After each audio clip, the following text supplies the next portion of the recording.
This is the Toward a New World podcast with your host, Corinna Stoffel. As a space for all things regarding the global, collective transition we are in, we have conversations about transition, separation, and connection regarding oneself, others, and the earth. The aim is to educate, empower, and inspire. Welcome. Here we are again, another week.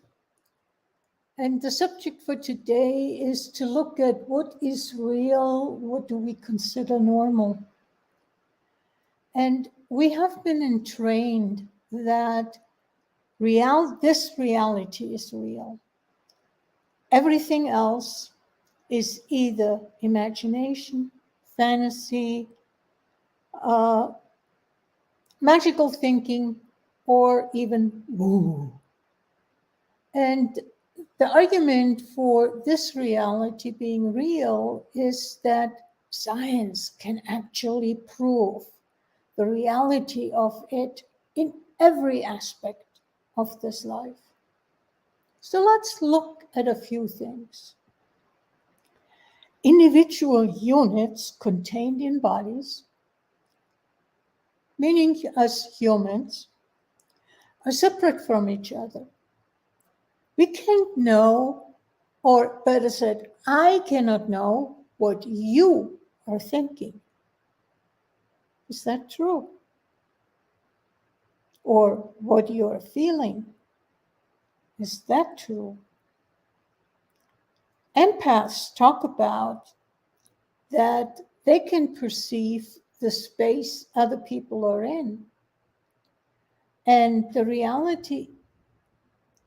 reality is that thoughts are energy, and energy can be perceived. Let's look at something else. Medicine believes in genetics. When I had moved and needed a new internal medicine practitioner, I was given a questionnaire, and a big part of it is what diseases, illnesses did my parents, did my grandparents have. So basically, medicine believes in genetics, because that if my parents or grandparents had something, then I am more predisposed to that. But they don't believe in epigenetics, which actually means that it is my life experience that determines where I'm going, what I'm developing. Interesting difference. Healthcare. I'm almost chuckling in the meantime on the term healthcare. Maybe we should rename it as death prevention. Because if I really look at it, how much is it, oh, you have those systems, take these pills to get better? Hardly anybody is asking, what's your life experience? What intense experiences did you have that could have a physical, meaning health impact? And science, interestingly, has proven that. It's just not part of the education that the doctor goes through. What is real? What is normal? The fear of death? I mean, pandemic truly showed us that we have a tremendous fear of death. Separation. We feel we're separate. Even in the Oxford Dictionary, we define nature as everything opposed to human. So we are separate from nature. But is that true?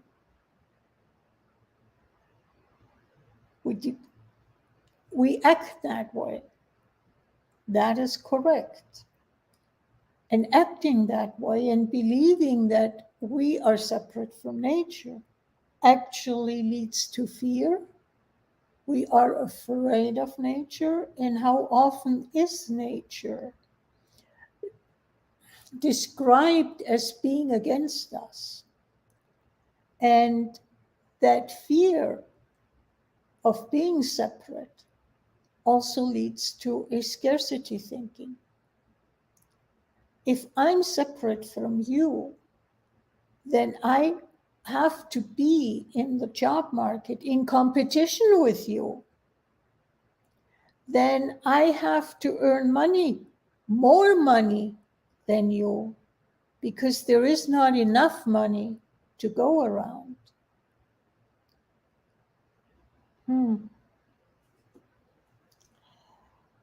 We have needs.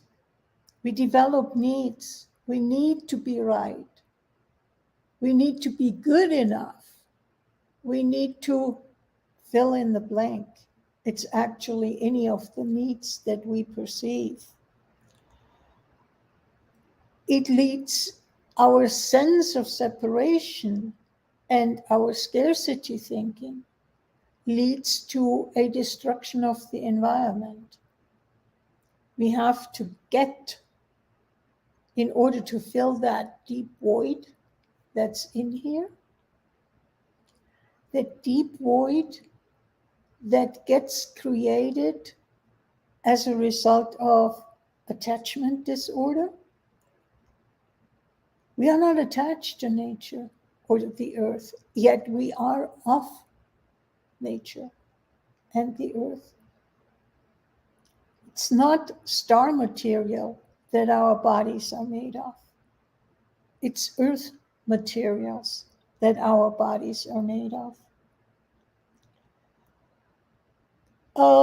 I started reading Gabor Mate's book, Beyond the Myth of Normal.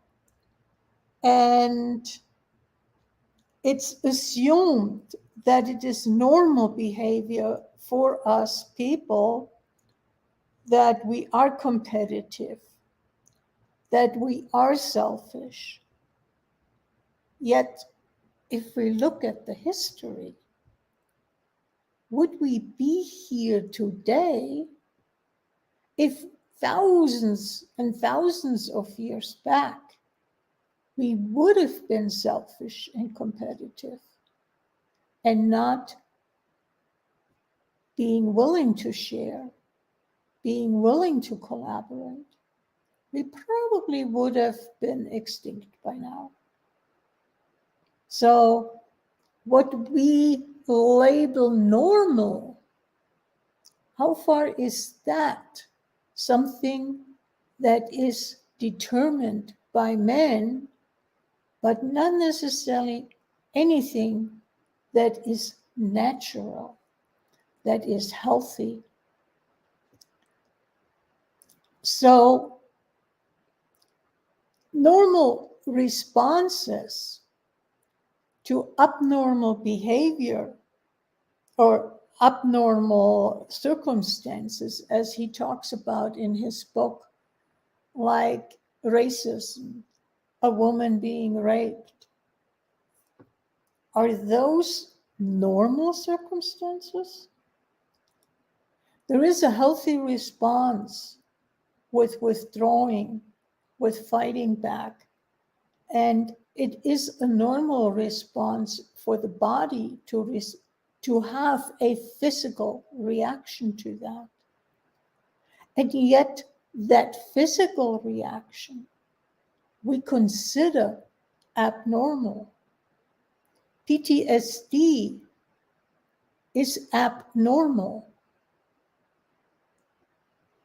From my perspective, if a young man comes back from a military situation or from war, and has developed PTSD, that is a reaction that in a way helps him survive. It's not abnormal. But the moment that person comes back, the PTSD is supposed to be gone. And if it is still there, then it is abnormal. Does that make any sense to anybody else? I mean, it's pretty obvious from my perspective. So, reality is not necessarily normal. Reality, as we describe it, is not natural. It's not natural because it's been decided and it's been created by man, not by nature. We're not following nature's laws, the way nature is working. In nature, there is collaboration. And we, looking through our lenses and with the ideas of what we consider normal and abnormal, are we actually able to see what is going on in nature? Are we able to see that if a tree in a new forest dies, that is a death due to competition? Is it death due to competition? Or is that tree willing to give up its life, willing to return the nutrients to the earth in order to support the trees around it? Slightly different perspective. So, where are we? I already talked about that sharing and collaboration are normal. But have you ever perceived the energy of another person? Have you ever talked to your pet, if you have one, or to an animal for that matter? Have you experienced synchronicities? That's all not normal. Synchronicities are magical thinking, that we give events and we think they are synchronous, but in reality, it's just happenstance. Have you ever experienced that God, the universe, nature, however you want to call it, has your back and is actually supporting you in what you would like to bring to the world? I have. For me, this is actually relatively normal. If I am living on purpose, then nature, God, the universe, they are willing to support what I'm doing. And it may not always look the way I intended or I decided it should be looking. But then I'm also willing to acknowledge that nature, cosmos, universe, God are a little bit bigger than me, have a little bit a bigger perspective than me. And so I am an allowance for it not necessarily being the way I'm thinking it should be from a limited perspective.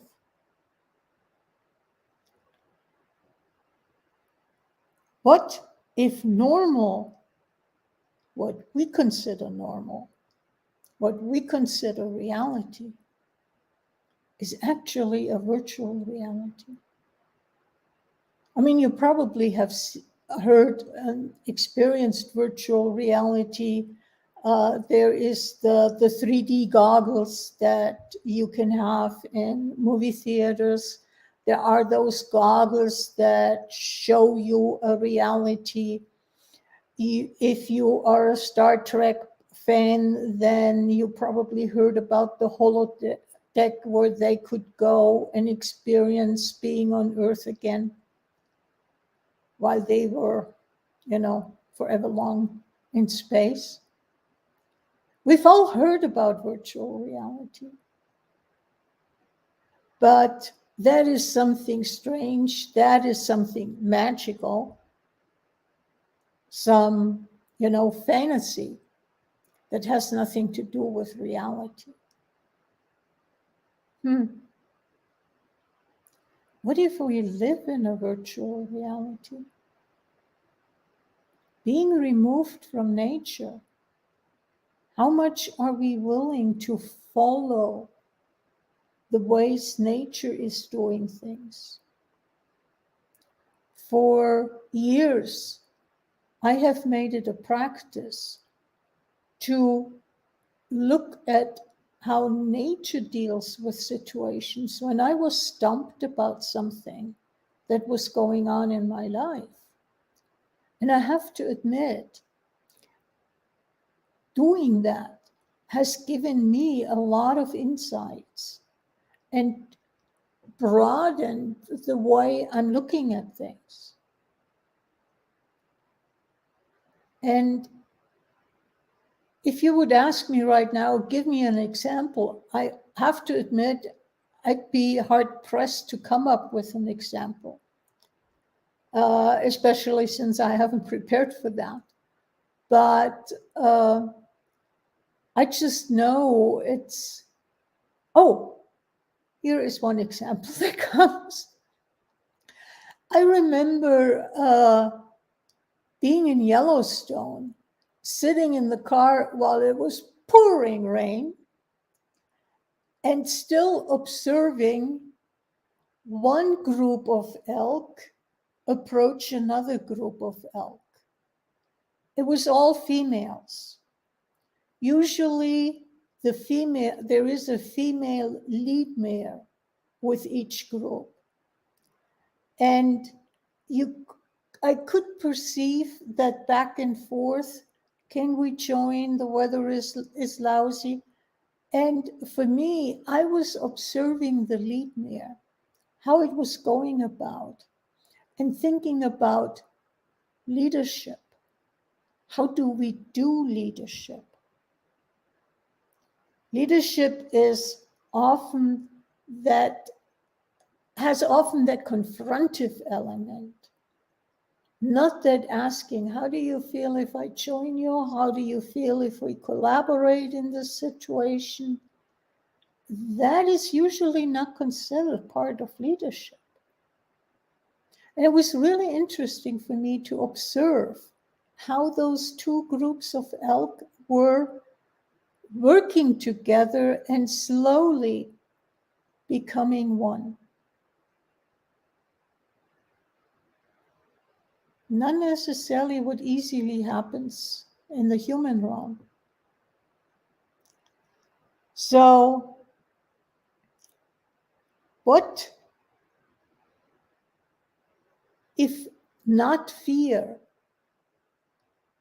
is the dominant motivator?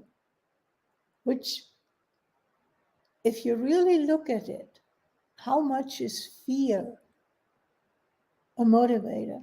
It may not be the obvious one, the first one, but let's say greed. If someone is greedy, if you really look at it, underneath the greed, there is fear of not having enough. And so I need to grab before everybody else takes it, and I won't get it. So what if not fear is the primary motivation, but love? And I'm not talking about romantic love. I'm talking about the energy of care, deep, deep caring of love. What if that is the motivation for us? Would we then have wars? Would it then be easy to kill somebody, even if it's out of desperation? Would it be easy to destroy the environment?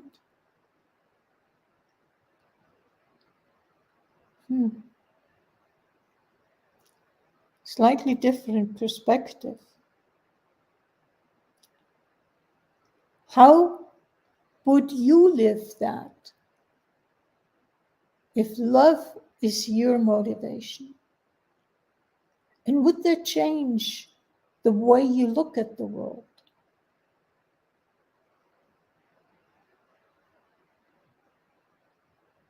I'm leaving you to think about that afterwards. What world would we live in if love was the motivation? Probably quite a different world. So, can you get why I'm calling the reality that we consider normal is a reality that I call a virtual reality, because it is not natural. It is not contributing to the survival of any species, and particularly to the human species. With the current climate change, do we have the problem that we may go extinct? Not tomorrow. It'll take a while. But that is a definite possibility if nothing is changing. And how much are we already on the road of changing things? Or are we still continuing business as usual? I mean, we've known about climate change since the 80s. That's 40 years. And yet the emissions have gone up and up and up and are still going up. And the beauty is that a lot of people are getting frustrated. And you may be well one of those people. So the question is for me, are we willing to live from a space that is different, that is considered in this reality abnormal, but because the space we live from, that we operate from, the deep caring is an energy that is being put into the world. And biologists have talked about morphic fields and the fact that if there is a critical number reached, then as a sudden, everything flips. Do some research on Rupert Sheldrake and the morphic fields, if that is of interest to you. Also, if we live from a deep caring, are we then still believing that everybody needs to conform to a certain set of rules, needs to conform to certain beliefs? What if we become sensitive enough to notice that hurting others is actually, in the end, hurting me too? It's just I'm pushing it away so much that I'm not willing to see. And what would that mean to our actions? I really want to leave you with a lot of things to contemplate this time. What if, what if, what if you're the one who can ask the specifics? What if I do this? What if I do that? How would my life look like? And I'm curious to hear, or please post it in the comment section below and let me know how this impacted you. Take care until next week. Bye-bye.